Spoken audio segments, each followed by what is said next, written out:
Good morning, everyone. It is the 12th of March, 2021.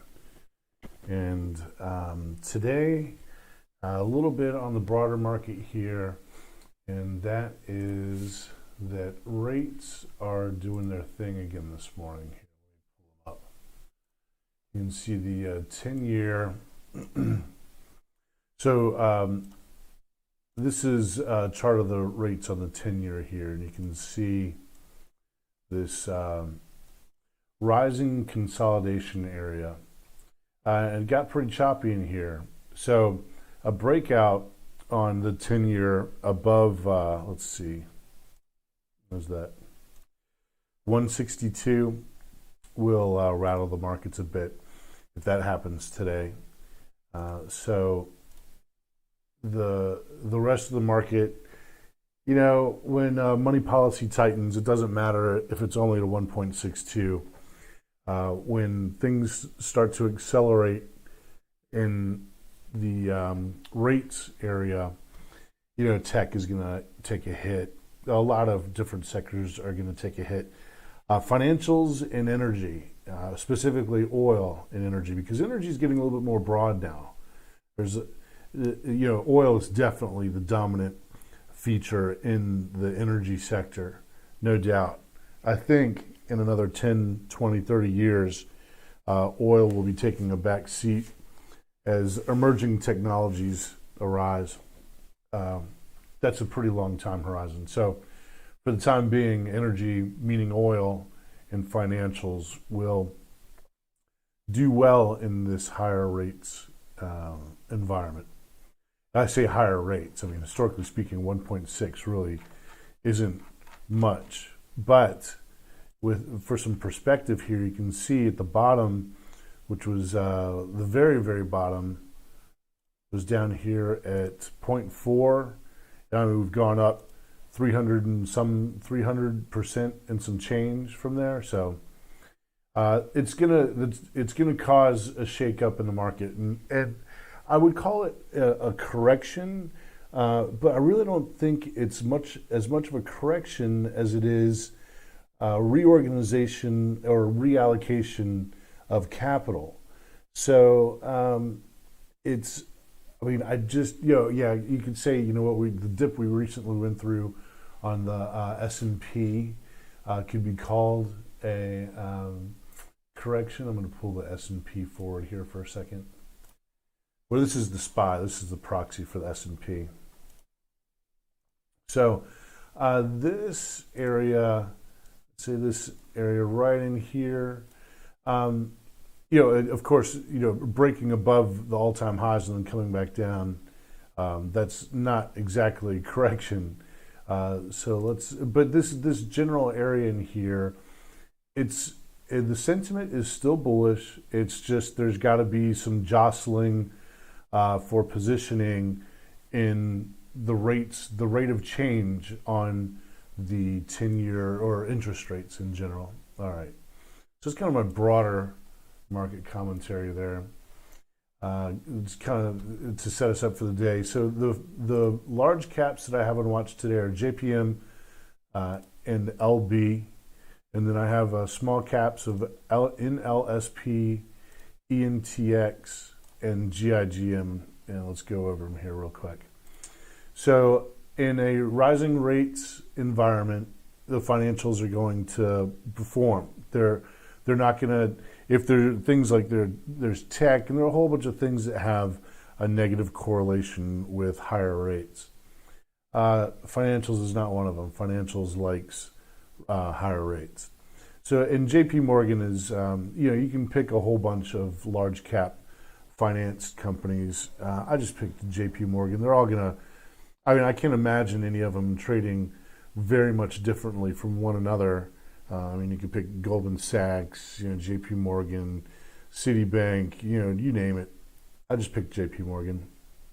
So I have a level here on JP Morgan for entries at 155.74 and 155.38.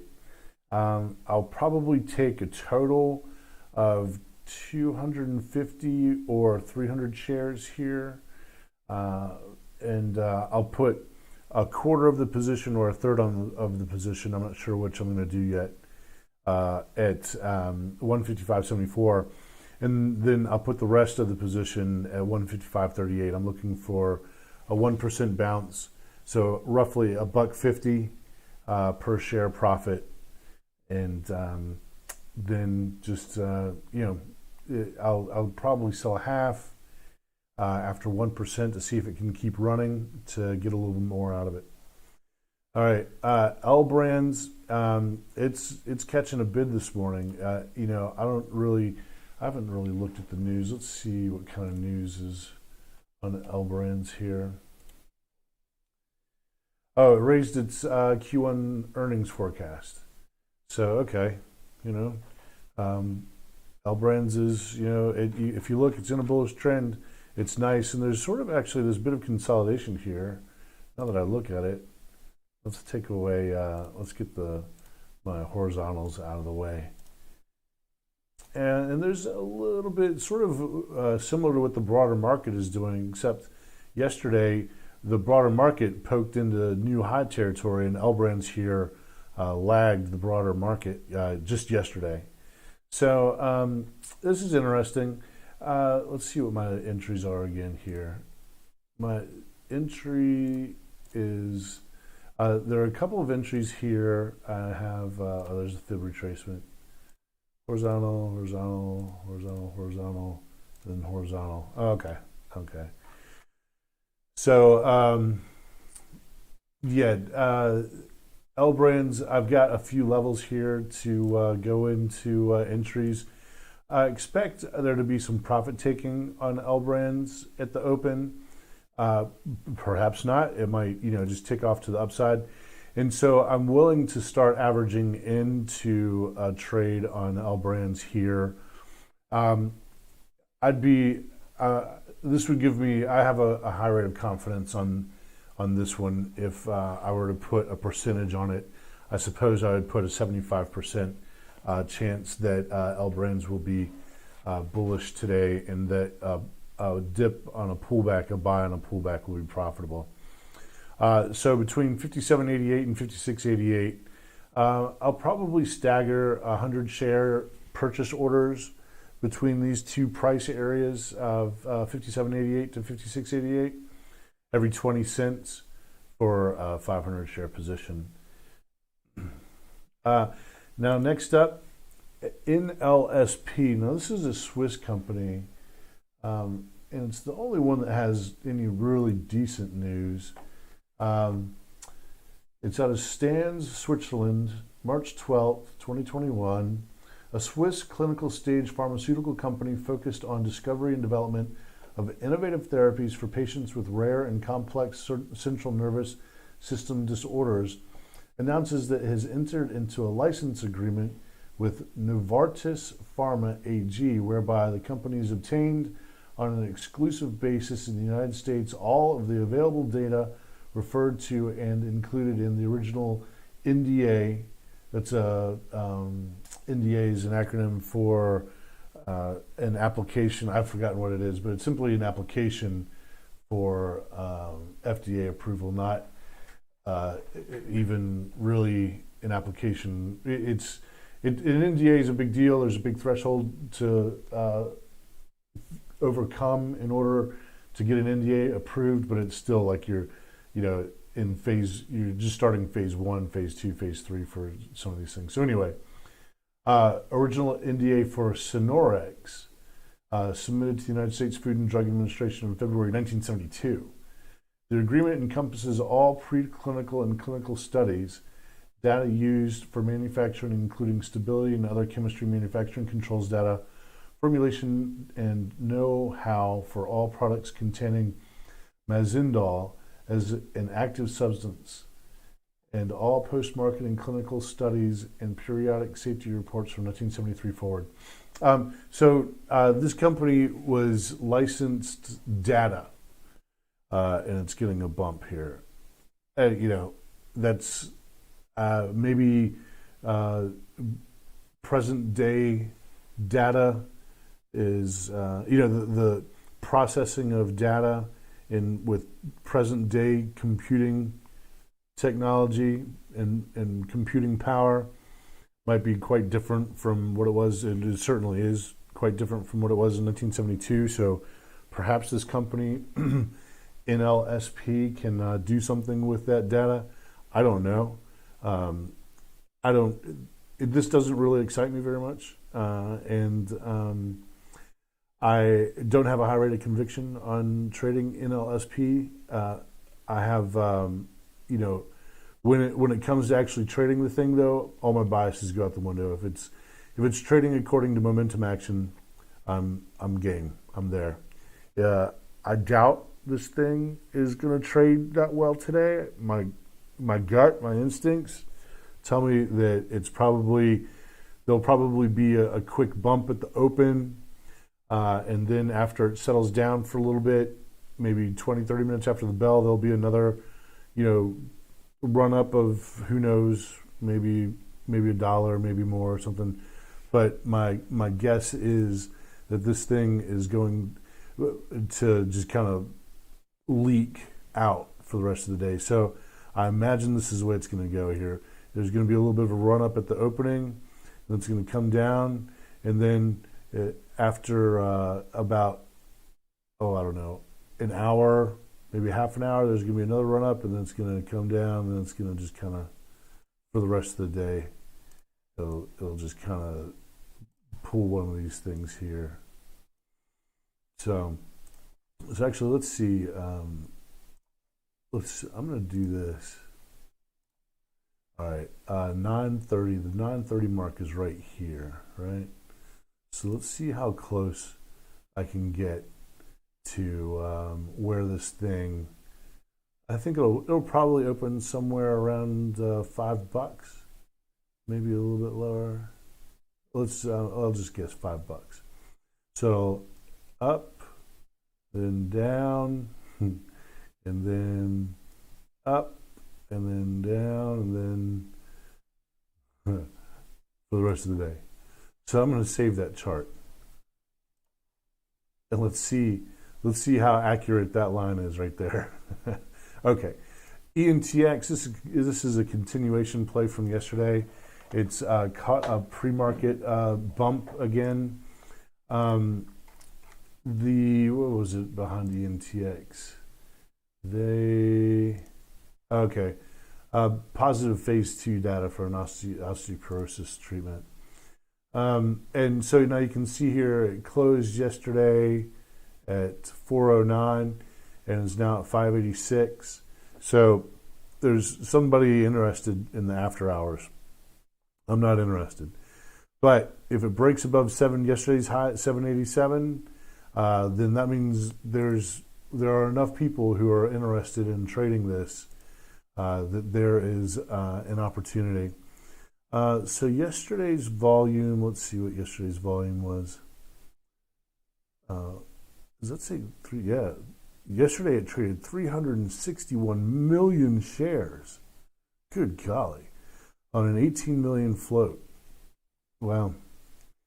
So today I can't imagine that there's going to be another 361 million shares traded. That is an incredible number of shares. But if it breaks 787, then it'll get my attention. We'll see about a trade after it breaks that. But anyway, and so GIGM, I did not see a headline for GIGM, a recent headline. This is from September 10th. I don't know why it popped up. It's really kind of draining away here in the pre-market. It was on the scanner. It was one of the leaders on the scanner at the time this morning when I got in. There's no news on it though, so I don't know. This is like just some kind of random Brownian motion technical bounce or something. Don't know. It's on watch. All right, so then let's see. Something else I wanted to comment on the SPY here is this. Oops. Let's get rid of that line. This to me, whenever I see a stock or anything break above new highs, this is the new high here was, or the old high was at 394.17. And it moved up above it yesterday and then finished below, and it's just below the surface there. That looks like a submarine to me. And what I see there, this is a bit of a, I don't know, this is anecdotal. This isn't, don't take this as anything scientific. I haven't done any actual statistical analysis on this chart pattern or anything. This looks to me, it looks like a submarine that has just poked its sort of like air nozzle or its telescope up above the surface of the water here and is about to go back down. That's totally anecdotal. It's totally not scientific at all. If this thing starts hanging around the highs for a week or so or something like that, I'd expect if it's getting support up here around new highs or so, then I expect it to break out. But in the next few days, if this thing comes down and starts making a new lower low here, if it breaks down below this kind of 373.52 mark right here, then we're headed for a leg down. We're headed, further down. And some of that's going to depend on rates and just kind of other stuff. There's a lot of other stuff out there. The VIX, since I'm on it, I have a level of 24.1 as kind of like a weak support level for a bearish scenario on the market. We're below 24.1, so right now we're kind of in no man's land. I would call this 24.1 to 22 level kind of like no man's land. So if we bounce back and forth between 22 and 24 here for a bit, I wouldn't be surprised. What I'm really looking for to get really bullish are closes below 22 on the VIX. Here we go. Pardon me. Closes below 22 on the VIX here. Nice deep close like this one right here, and then confirmation down there below, like really like getting close to 18. So far, the break of 20. I guess I could probably put 20. So a close below 20, then confirmation below 20 on the VIX, and I'll start getting really bullish. All right, everybody. That is the pre-market workup in short. Everybody have a great trading day out there. Good luck. Click like, subscribe, leave a comment, and share if you so feel. And I will see you at the recap. Out.